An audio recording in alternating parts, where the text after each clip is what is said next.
श्री राधे राधे। श्री कृष्ण लीला का चिंतन भाग 2 गतांक से आगे। बाह्य ज्ञान शून्य ब्रजराज एक ही क्षण में इस दृश्य को देख गए। परिचारिका खड़ी रहकर इनकी दशा देख रही थी।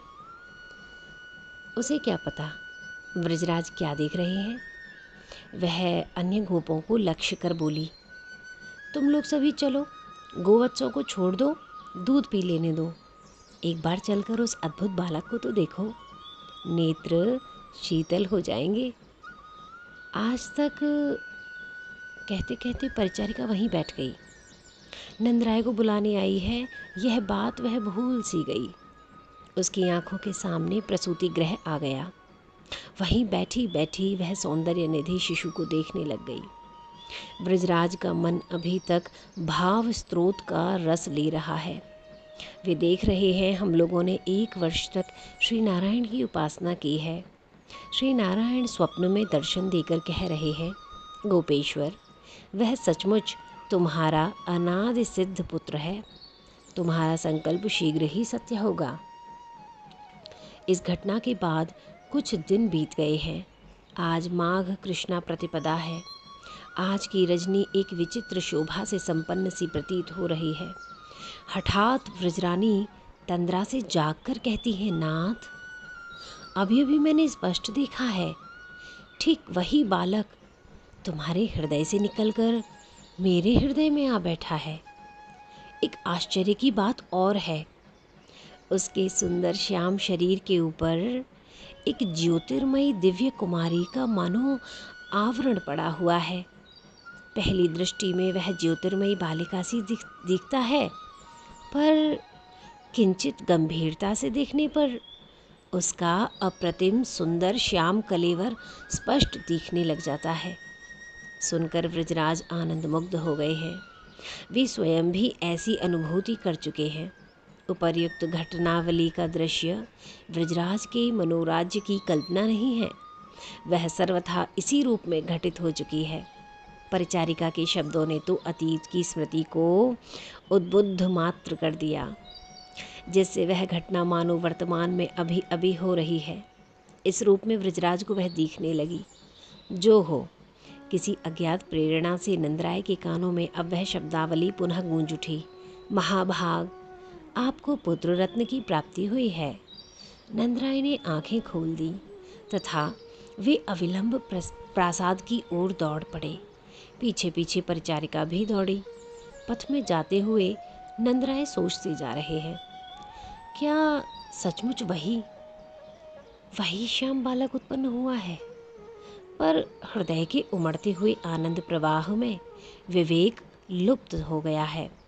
विचार शक्ति आनंद तरंगों से तरंगित हो रही है, चंचल बन गई है। फिर निर्णय कौन करे? व्रजेंद्र निर्णय नहीं कर सके। आह्लादेन समम जज्ञे बालः किं किं स एव सः, एवं विवेक्तुम नंदस्य नासीन मतिमती मतिः। व्रजराज आकर प्रसूति गृह के सामने आंगन में खड़े हो जाते हैं। प्राणों की उत्कंठा लेकर आए हैं कि पुत्र का मुख देखूंगा, पर देख नहीं पाते। प्रसूति गृह के कपाट खुले हैं, पर उपनंद सनंद का परिवार, पड़ोस की गोपियों की भीड़ कपाट की अपेक्षा अधिक सुदृढ़ व्यवधान बन गए हैं। इससे पूर्व व्रजेंद्र जब कभी अंतःपुर में आते तो गोपियां घूंघट की ओट कर लेती, किनारे हो जाती, पर आज तो आह्लादवश वे जान तक नहीं पाई कि ब्रजेश्वर खड़े हैं, पथ पाने की प्रतीक्षा कर रहे हैं। नंदराय के प्राण व्याकुल उठे। तत्क्षण ही उन दर्शक गोपियों के अंतराल से कुछ क्षण के लिए एक क्षुद्र छिद्र सा बन गया। व्रजेश को अपने पुत्र की एक स्पष्ट झांकी प्राप्त हो गई। आहा, वही है, सचमुच वही शिशु आया है। इतने में छिद्र के सामने गोपी आ गई। छिद्र बंद हो गया। व्रजराज की आंखें भी बंद हो गईं। पर आश्चर्य है, अब मानो कोई व्यवधान नहीं।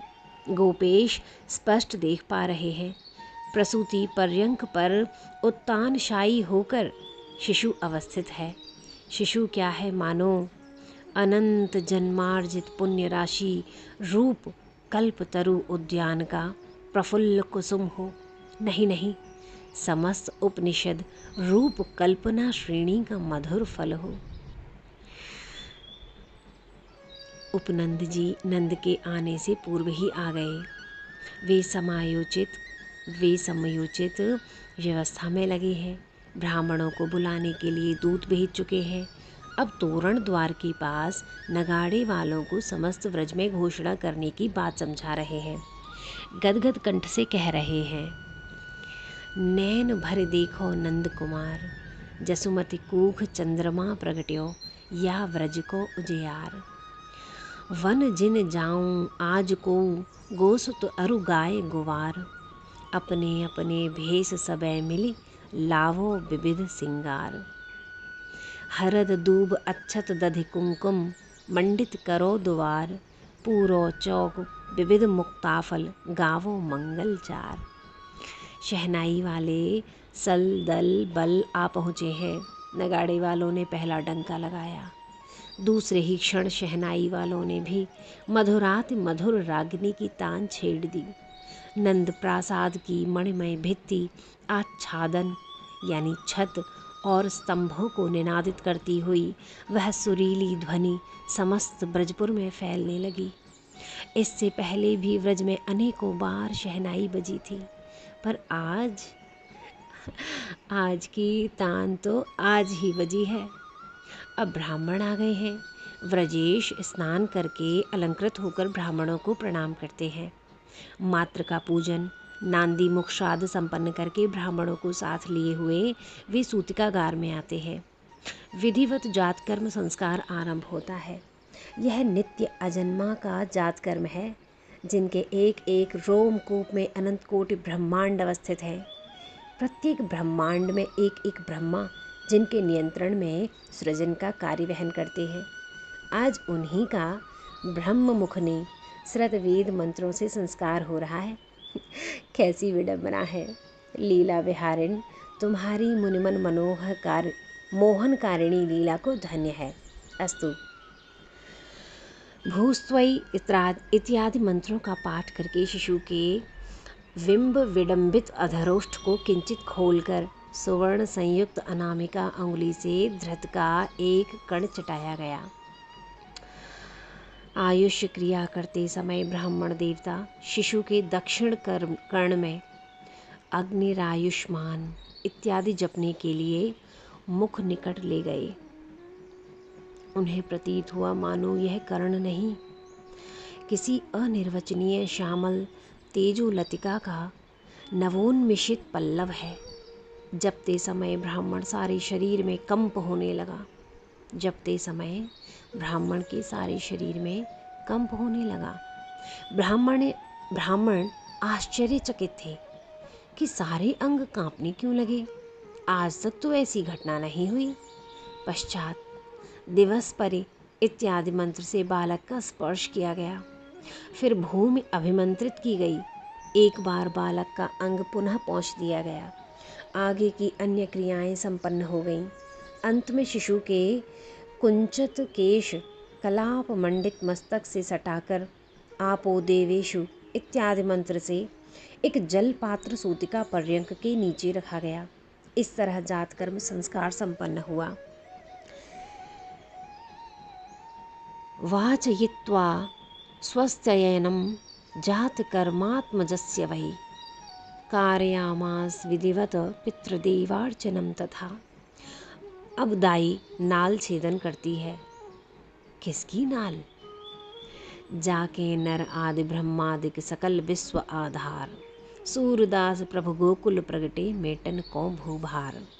जाके नार भय ब्रह्मादिक सकल, जोग व्रत साध्यो, ताको नार छीन ब्रज जुवती, बाँट तगासो बांध्यो। नेग पाने का इतना सुंदरतम अवसर धात्री के जीवन में कभी नहीं आया था। इस विचित्र सुंदर शिशु को देखकर ही वह सब कुछ पा चुकी थी, निहाल हो चुकी थी। पर ब्रजरानी से प्रणय झगड़ा करके नेग लेने का सुदुर्लभ आनंद वह क्यों छोड़ने लगी? लेना ही चाहिए। ब्रजेश कुल की धात्री जो ठहरी, ब्रजेश कुल की धात्री जो ठहरी। औरन के हैं सकल गोप, मेरे एक भवन तुम्हारो। मिट जो गयो संताप जन्म को, देखियो नंद दुलारो। बहुत दिनन की आशा लागी, झगरिन झगरो कीनो, तथा ब्रजेश्वर भी अब चूकने वाली थी। मन में वह सत है नंदरानी, हार हिये को दीनो।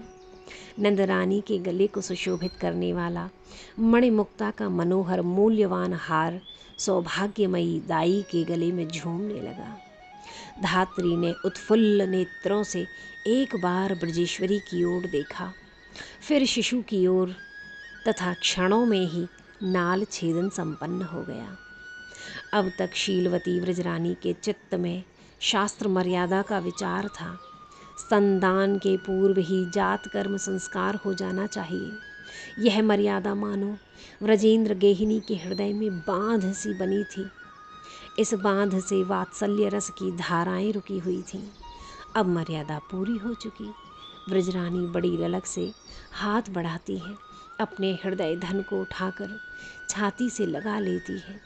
द्विदल जवा पुष्प की कलिका सदृश अवरोष्ठ को खोलकर उसमें अपने स्तनाग्र को दे देती है। वात्सल्य रस सुधासार रूप दूध झर रहा है और अलौकिक नराकृति पर ब्रह्म बड़े प्रेम से और उत्कंठा से उसका पान कर रहे हैं। जय जय श्री राधे श्याम।